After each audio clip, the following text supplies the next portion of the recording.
메디컬 체크를 해봤어요. 10명 중에 1명 안 아프면 다행인 거예요. 프로에 들어와서 수술하는 친구들이 많아지잖아. 이게 방법이 좀 틀리지 않았냐.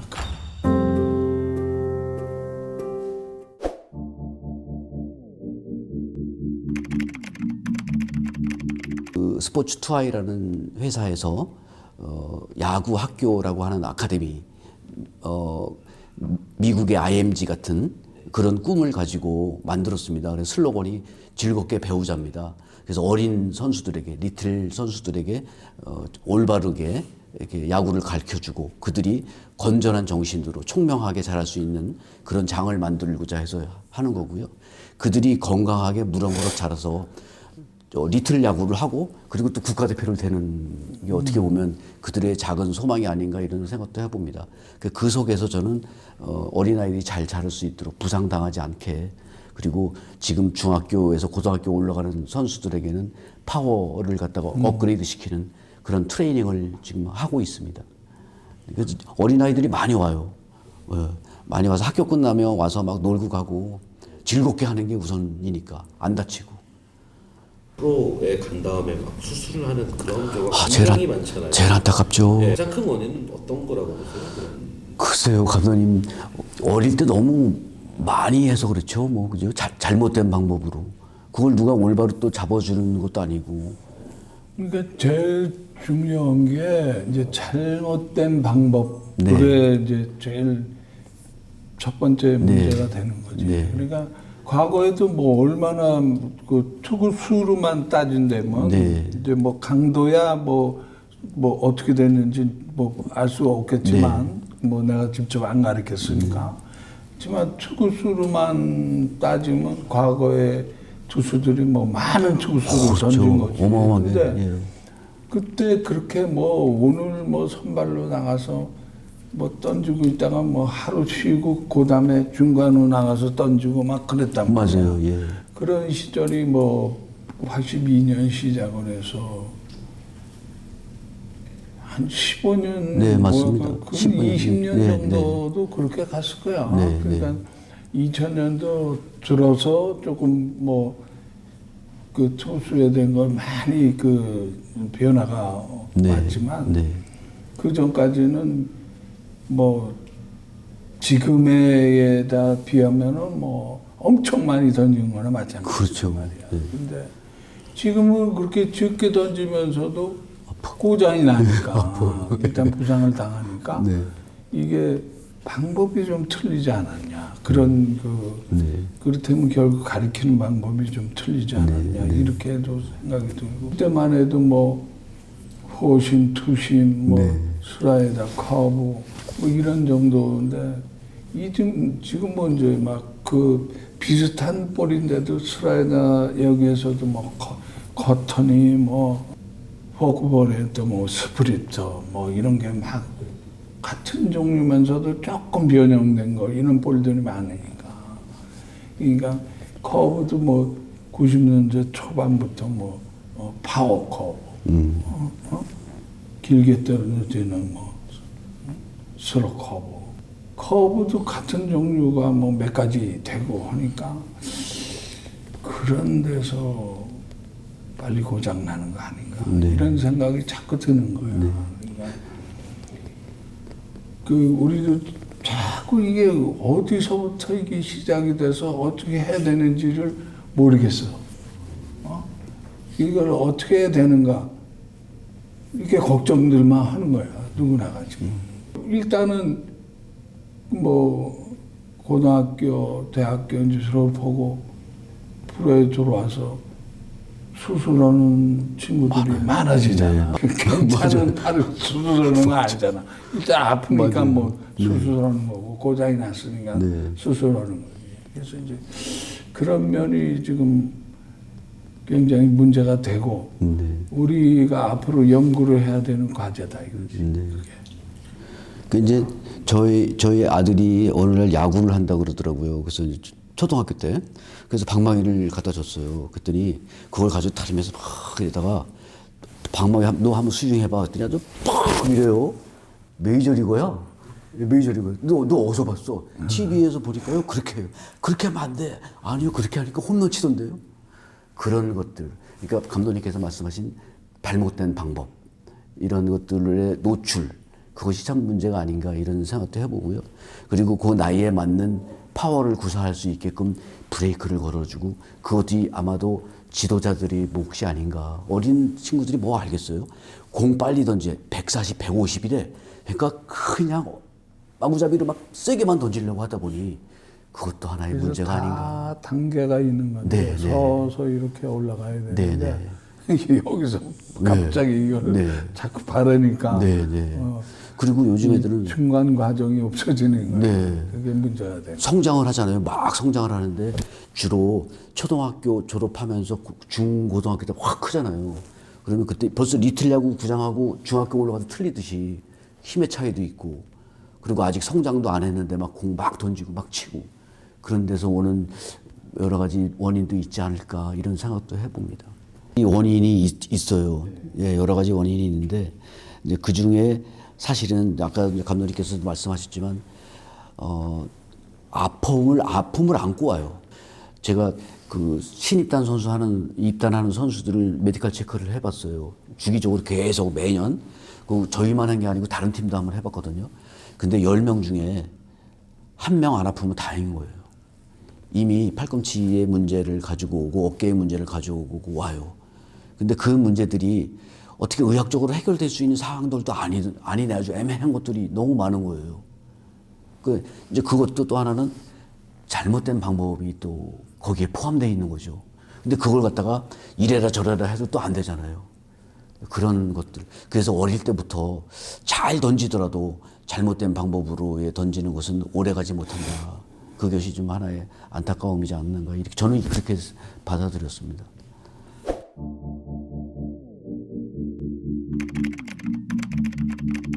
야구는 따뜻한 곳에서 하는 거잖아요. 진짜로. 그래야 부상이 없어요. 야구는 제가 아는 현재에서 몸을 비틀어서 그것을 직선 운동으로 만드는 종목이거든요. 그럼 내 몸이 비틀려야 돼요.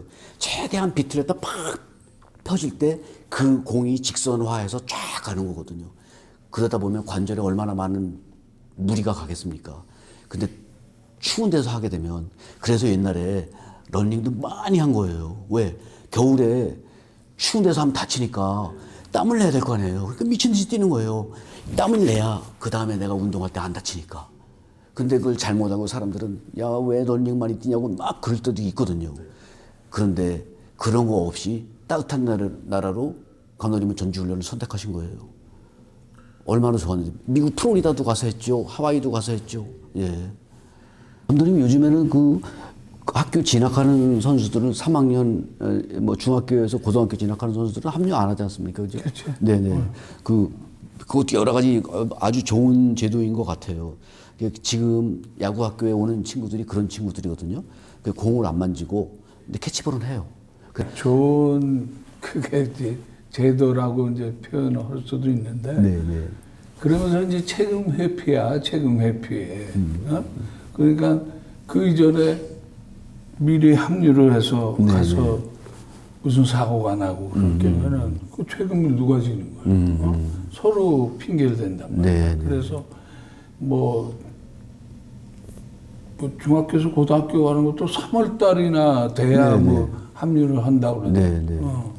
그리고 지금 프로도 1월 달이나 그 새로운 그 선수도 합류하는 그렇게 한다고 그럽니다. 그 과거에는 그 뭐 미리 이제 10월 달 그 마무리 훈련, 가을 마무리 훈련 여기에 이제 참가를 해서 했지. 그래서 그 기간에 아마추어에서 온 선수들이 확 느는 경우가 있어.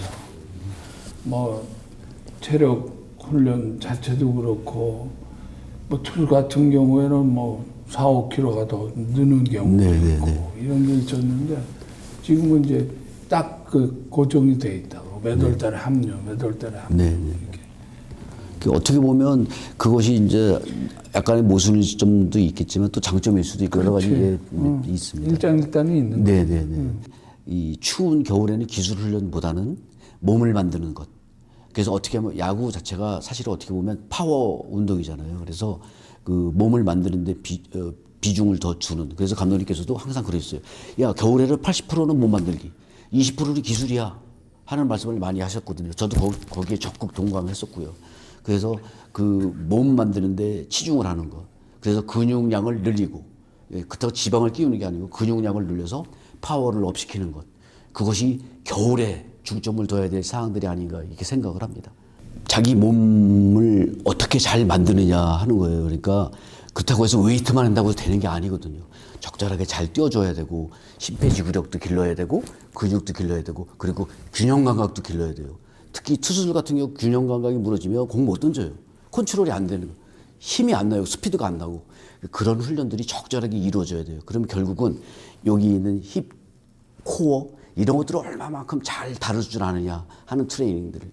그래서 파워 트레이닝에 그런 보강 운동을 가미한다면 내 몸 아프지 않고 잘 만들어갈 수 있지 않을까. 거기에 정말 기술이 정말 잘 올바로 된 기술을 접목하는 거. 그런 것들이 좋을 것 같아요. 그러니까 요즘에 막 나오는 그 TV 화면에 나오는 장면들 여러 가지 보고 그거 흉내내려고 그러면 아무리 좋은 것도 나한테 안 맞으면 안 되잖아요. 그죠? 그런 것들을 잘 판단을 해서 부모님들도 그렇고 지도자도 그렇고 본인도 그렇고 잘 좀 이해를 하고 접했으면 좋겠어요. 그게 제일 바람이기도 합니다. 그러려면은 성남 야구학교로 가야 되는 거죠? 저희 한번 가야 되는 거예요. 네, 오세요. 강속구 대회 이런 거 한번 여기서 한번. 아, 좋아요. 다 돼 있어요. 후아이 관계자 여러분께서는 저희한테 좀 광고를 좀 하셔야 될 것 같습니다. 저는 지금도 감독님 그 학교에 나가서 트레이너를 꿈꾸는 학생들을 일주일에 2번 강의를 하거든요. 수원과학대학교 생활체육과에서 하고 있습니다. 그래서 저는 그 친구들에게 많이 안다고 해서 물론 지식을 쌓아야죠. 많이 안다고 해서 다 되는 게 아니다. 야구장 잔디를 얼마나 많이 밟고 그리고 나랑 같이 호흡하는 사람들을 어떻게 잘 감정적으로 감정을 이입하느냐 그리고 배려할 줄 아느냐 그리고 작은 거지만 희생할 줄 아느냐 그런 것들을 견딜 수 있느냐. 저는 그것이 어떻게 보면 야구장이 인간이 살아가는 삶이 아닌가 이런 생각을 절실하게 해봅니다. 야구공, 저는 뭐 종교하고 관계없습니다만 이 야구공이 108바늘로 되어 있다는 매듭, 88 매듭으로 되어 있습니다. 제가 이 야구와 같이 하게 된 계기도 힘들었을 때 이 야구공을 보면서 108 매듭을 세워봤어요. 그래서 아, 야구공이 108 매듭이구나. 이것이 주는 의미, 그것이 삶과 좀 같지 않나. 그래서 야구의 매력은 정말 알다가도 몰라요. 예. 그러한 매력을 감독님이 주셔서 너무 좋아요. 네. 그러니까 뭐 오래간만에 오래간만에 진짜 참 보고 싶은 사람을 봤다. 뭐 과거에 같이 일을 했고 그거보다도 그때 이제 같이 고생을 하고 같이 이제 즐겁게 웃고 그리고 그렇게 이제 오랜 세월을 같이 했던 오늘 감독 부장을 또 만나서 오늘 또 이렇게 아까운 시간을 또 내주면서 이렇게 오늘 같이 여기 또 출연해서 이렇게 좋은 얘기를 듣고 그러니까 너무 진짜 반갑고 좋습니다. 감독님 저는 너무 좋아요. 저는 감독님 노래를 들었어요. 그러니까 엊그저께 얼마 전에 그 리틀 야구인 밤에서 김은국 씨하고 같이 노래를 부르셨지만 그 권위주의 시절에 있던 그때는 감히 감독님 노래를 들을 수가 없고 공식소상에서 부르지도 않으시죠. 정말 바다시였습니다. 감사합니다, 감독님. 예. 감독님 계속 노력해 주십시오. 계속 그렇게 이끌어 주십시오. 오늘 고마워. 예. 감사합니다. 감사합니다. 예.